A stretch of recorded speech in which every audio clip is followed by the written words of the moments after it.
Hello, welcome to another edition of the Pace Report. I'm Brian, Pace reporting live here at La Passion Rouge here in New York City. Tonight I'm going to introduce you to a beautiful sister by the name of Lakecia Benjamin, who hails from New York City, and she's performing selections off her debut Motema Records release, Retox. And this alto saxophonist really is redefining how music, the instrument, is being interpreted. She fuses R&B, hip-hop, soul, gospel, all kinds of really fiery elements of the black music vernacular. And tonight she's performing selections off the brand new CD. We're going to sit down and talk about her origins here in New York City, how she was exposed to the saxophone, as well as what she's bringing to the instrument and what she's trying to say musically.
Congratulations on Retox. Thank you. I am so proud of you because, I've seen you over the last many years, and you've performed with a lot of musicians, and now you've taken this bold approach to just do funk, jazz, soul, all this hip hop that you've just grew up listening to. Yeah. It's an exciting time. I mean, it's like I never thought I would actually come up with this kind of album with all this, but it was like almost like all the years I've had playing with other people and the nurturing and the elders that took me in, kind of just coming into this one thing.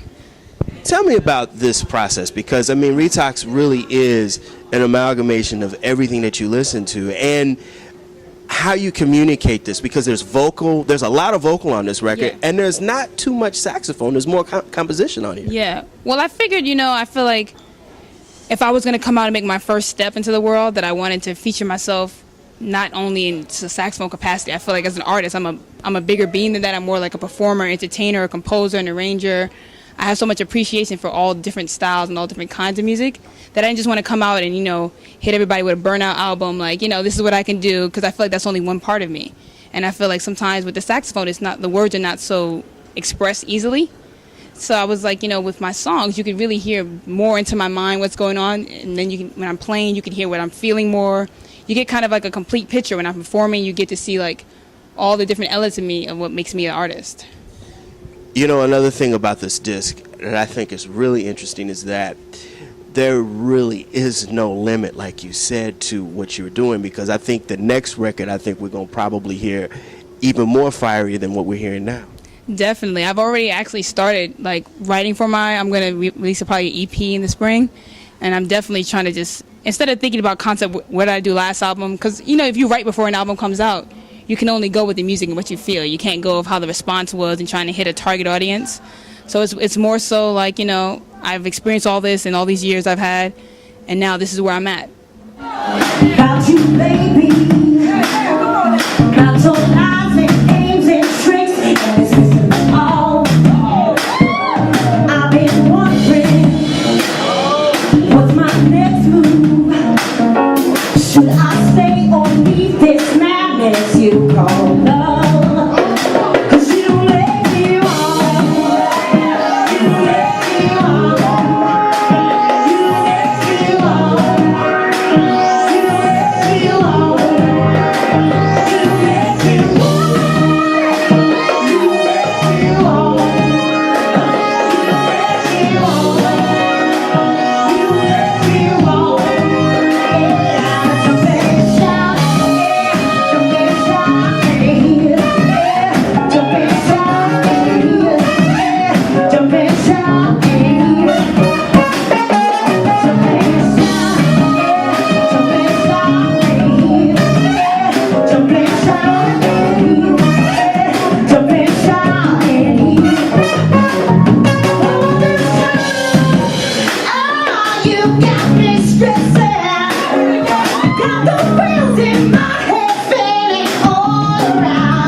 Lakecia, tell me about the vocal tracks on this album, baby. I mean, because you've got Maya on here, you've got another one of my favorite Detroit vocalists who I think is criminally underrated, Amp Fiddler. I mean, you're going for a whole different jugular on this. Well, I feel like some of the people that influence me and actually like funk and soul, they don't really you don't really hear a lot of their music in terms like covered and approached by people like Sly and the Family Stone was a big influence of mine, and you don't really hear a lot of male singers with that voice quality. So when I thought about Amp, I was like, wow, he's like right in the style, right in the vein. Like, I was always raised, even though I grew up like kind of playing jazz and like Latin music and all that stuff, to be authentic to the music you're playing. So if I'm influenced by P-Funk and Parliament and Maceo and all these people, I really want to get deep into the sound of it, And that brings me to my next question. I mean, it seems like you've also, throughout your career, you've played, like I said, with a lot of different artists, and I think that kind of has enhanced where you're going musically. It definitely puts a fusion on it. I mean, like, I started out, like I say, playing Latin music, but then the next music I moved on to was playing like a lot of big band jazz. So I was playing with Clark Terry's band, I was playing with the Duke Ellington Ghost Band, the Cab Calloway Band. Then I moved on playing with Rashid Ali. So I have like the core swing background, then I have the avant-garde stuff, then I have the funky tradition, then I have the pop music scene I was on. So I feel like as much as I can try to like, not hit those sides of me, they all come out in the way I play in solo and the way I write anyway. So I figured, why not hit them with what I'm doing? And another thing is you're doing musically is that you're not selfish. You have a band that helps bring not only you out, but your other artists' musicianship as well. Oh yeah, I'm a big, like, I've always loved Prince, something like that. And I feel like as an artist, whenever I watched him play and perform, he was a great performer, a great composer, a great guitarist, a great drummer, a great everything. But he always had the most awesome band, awesome musicians and spirits behind him. And I feel like while I'm trying to do this my own and it's my name and it's my band, you can't go anywhere by yourself. And you can't do anything without the support of a solid group and a solid, the post. I can't play every instrument at the same time on the stage. So I need people that have that spirit, have that vibe, and it's almost like a team, you know? That's why I call the band Soul Squad, because I feel like we're a squad, we're a team, like we're in this all together.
Tell me about your origins. You grew up in Washington Heights, and you know, you're an attractive sister. How did you get fixed with this saxophone? Well, honestly, it was like, you know, in elementary school, they ask you, what do you want to play, chorus? Do you want to be in art? Do you want to be in band? And something I think like almost like second nature said to me, like, I want to be in the band. So I got in the band, I played the recorder, and then they were like, well, you got to move on to a real instrument now. What do you want to play? And I didn't even think about it. I was like, alto sax. And the man was like, we don't even have any alto saxophones. And I was like, well, I'll just wait. And I waited like 2-3 years to get the saxophone. The alto, he had all the other ones coming available, and I was like, no, that's just not my voice. I don't even know as a child what would have directed me to think that.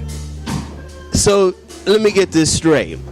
The alto saxophone was your calling, but who were some of your influences as far as the alto saxophone or saxophonist?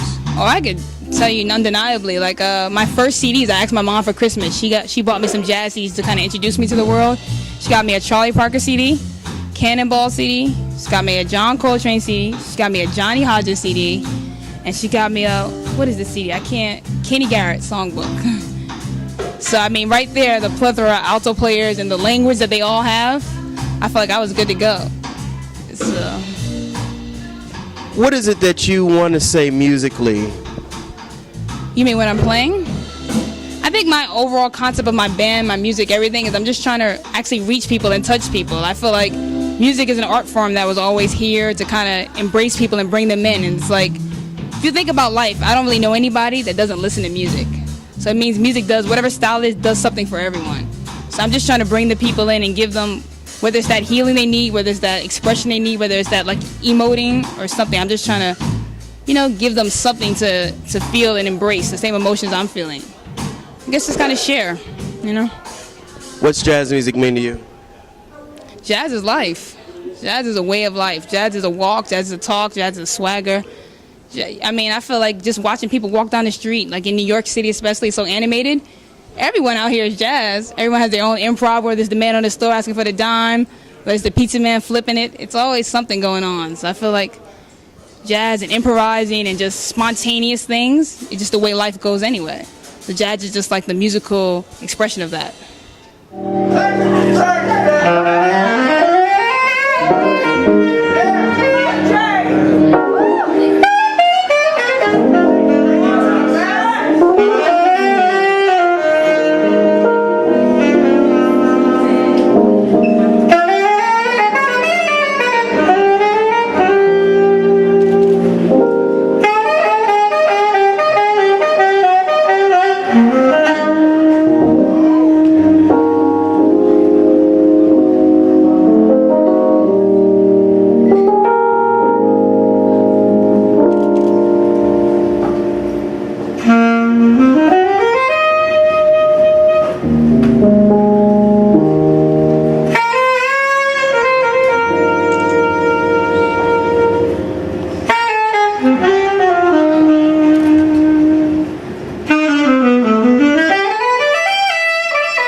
That'll do it again for another edition of the Pace Report, reporting live here at La Passion Rouge here in New York City.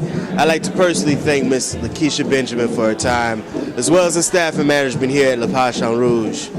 As always, please visit my website, www.thepacereport.com, for my weekly column as well as my past segments.